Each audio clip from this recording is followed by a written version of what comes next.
Hello everybody and welcome.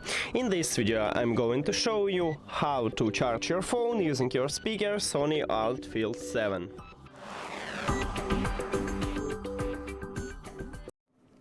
At the back side of the speaker we have this plug.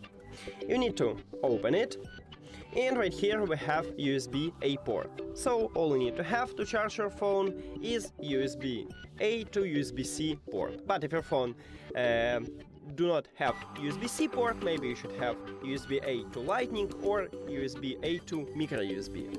Now connect USB-A cable to USB-A port, and then we need to connect USB-C cable to your phone.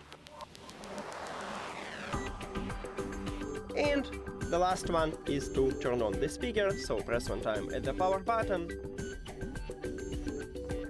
We just turn on it, and now it should start charge your phone.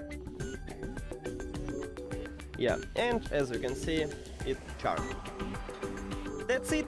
Thank you for watching this video. If you found it helpful, please consider subscribing to the channel and leave a like on the video. See you later.